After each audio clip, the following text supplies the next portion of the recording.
Kidnapped by Robert Louis Stevenson. Chapter 2. I come to my journey's end.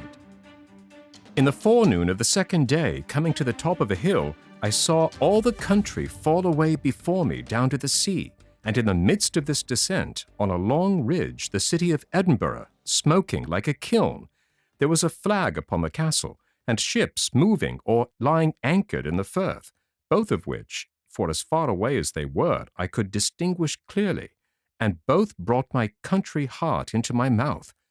Presently after, I came by a house where a shepherd lived, and got a rough direction for the neighbourhood of Cramond, and so from one to another worked my way to the westward of the capital by Collinton, till I came out upon the Glasgow road, and there to my great pleasure and wonder I beheld a regiment marching to the fifes, every foot in time, an old red-faced general on a grey horse at one end, and at the other the company of grenadiers with their pope's hats.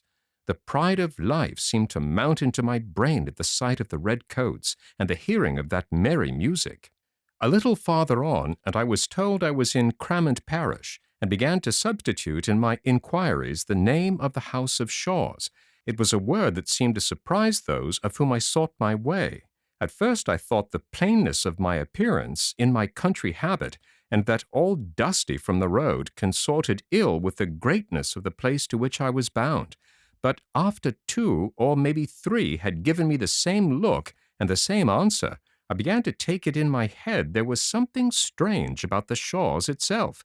The better to set this fear at rest, I changed the form of my inquiries, and, spying an honest fellow coming along a lane on the shaft of his cart, I asked him if he had ever heard tell of a house they called the House of Shaws. He stopped his cart and looked at me, like the others. "Aye," said he. "What for?" "It's a great house?" I asked. "Doubtless," says he. "The house is a big muckle house." "Aye," said I, "but the folk that are in it." "Folk!" cried he. "Are ye daft? There's nae folk there, to call folk." "What?" say I. "Not Mr. Ebenezer?" "Ooh, aye," says the man. "There's the laird, to be sure, if it's him you're wanting. What'll be your business, manny?"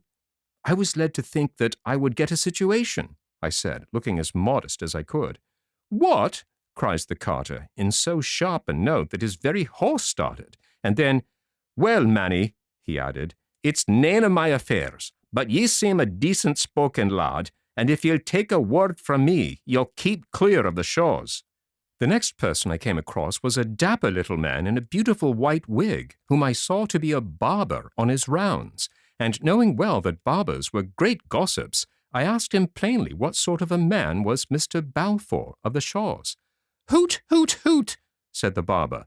"Nae kind of a man, nae kind of a man at all."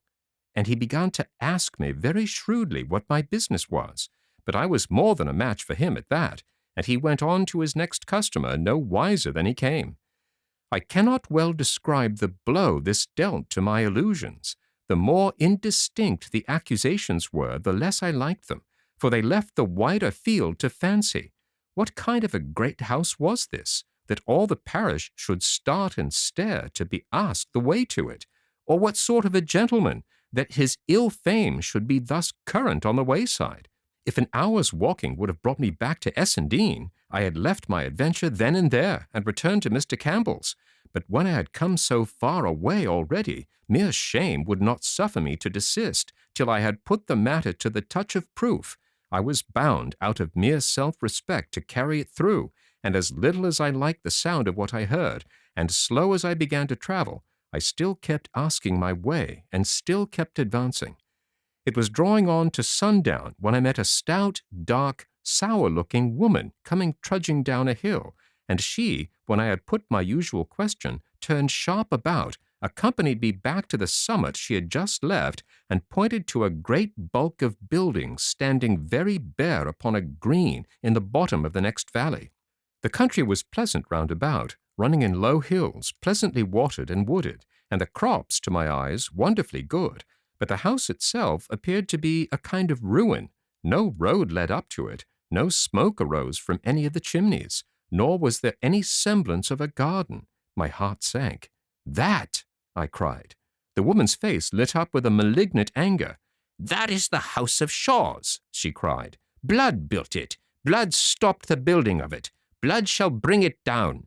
See here," she cried again. "I spit on the ground and crack my thumb at it. Black be its fall. If ye see the laird, tell him what ye hear. Tell him this makes the 1219 time that Janet Clouston has called down the curse on him and his house, byre and stable, man, guest, and master, wife, miss, or bairn. Black, black be their fall." And the woman, whose voice had risen to a kind of eldritch sing-song, turned with a skip and was gone. I stood where she left me, with my hair on end. In those days, folk still believed in witches and trembled at a curse, and this one, falling so pat, like a wayside omen, to arrest me ere I carried out my purpose, took the pith out of my legs. I sat me down and stared at the house of Shaws. The more I looked, the pleasanter that countryside appeared, being all set with hawthorn bushes full of flowers, the fields dotted with sheep, a fine flight of rooks in the sky, and every sign of a kind soil and climate. And yet the barrack in the midst of it went sore against my fancy. Country folk went by from the fields as I sat there on the side of the ditch, but I lacked the spirit to give him a good evening. At last the sun went down, and then right up against the yellow sky, I saw a scroll of smoke go mounting, not much thicker, as it seemed to me, than the smoke of a candle, but still there it was, and meant a fire, and warmth, and cookery, and some living inhabitant that must have lit it, and this comforted my heart. So I set forward by a little faint track in the grass that led in my direction. It was very faint indeed to be the only way to a place of habitation, yet I saw no other. Presently it brought me to stone uprights, with an unroofed lodge beside them, and coats of arms upon the top. A main entrance it was plainly meant to be, but never finished. Instead of gates of wrought iron, a pair of hurdles were tied across with a straw rope, and as there were no park walls nor any sign of avenue, the track that I was following passed on the right hand of the pillars, and went wandering on toward the house. The nearer I got to that, the drearier it appeared. It seemed like the one wing of a house that had never been finished. What should have been the inner end stood open on the upper floors, and showed against the sky with steps and stairs of uncompleted masonry. Many of the windows were unglazed, and bats flew in and out like doves out of a dovecote. The night had begun to fall as I got close, and in 3 of the lower windows, which were very high up and narrow, and well barred, the changing light of a little fire began to glimmer. Was this the palace I had been coming to? Was it within these walls that I was to seek new friends and begin great fortunes? Why, in my father's house on Essen waterside, the fire and the bright lights would show a mile away, and the door open to a beggar's knock. I came forward cautiously, and giving ear as I came, heard someone rattling with dishes, and a little dry, eager cough that came in fits, but there was no sound of speech, and not a dog barked. The door, as well as I could see it in the dim light, was a great piece of wood all studded with nails, and I lifted my hand with a faint heart under my jacket, and knocked once. Then I stood and waited. The house had fallen into a dead silence. A whole minute passed away, and nothing stirred but the bats overhead. I knocked again, and hearkened again. By this time my ears had grown so accustomed to the quiet that I could hear the ticking of the clock inside as it slowly counted out the seconds, but whoever was in that house kept deadly still, and must have held his breath. I was in 2 minds whether to run away, but anger got the upper hand, and I began instead to rain kicks and buffets on the door, and to shout out loud for Mr. Balfour. I was in full career when I heard the cough right overhead, and jumping back and looking up, beheld a man's head in a tall nightcap, and the bell mouth of a blunderbuss at one of the first-story windows. "It's loaded," said a voice. "I have come here with a letter," I said, "to Mr. Ebenezer Balfour of Shaws. Is he here?" "From whom is it?" asked the man with the blunderbuss. "That is neither here nor there," said I, for I was growing very wroth. "Well," was the reply, "ye can put it down upon the doorstep, and be off with ye." "I will do no such thing," I cried. "I will deliver it into Mr. Balfour's hands, as it was meant I should. It is a letter of introduction." "A what?"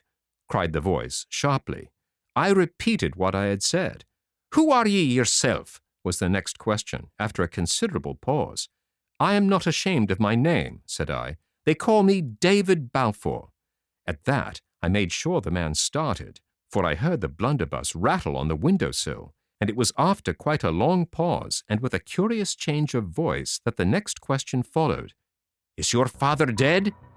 I was so much surprised at this that I could find no voice to answer, but stood staring. "Aye," the man resumed, "he'll be dead, no doubt, and that'll be what brings ye tapping to my door." Another pause, and then defiantly, "Well, man," he said, "I'll let ye in," and he disappeared from the window.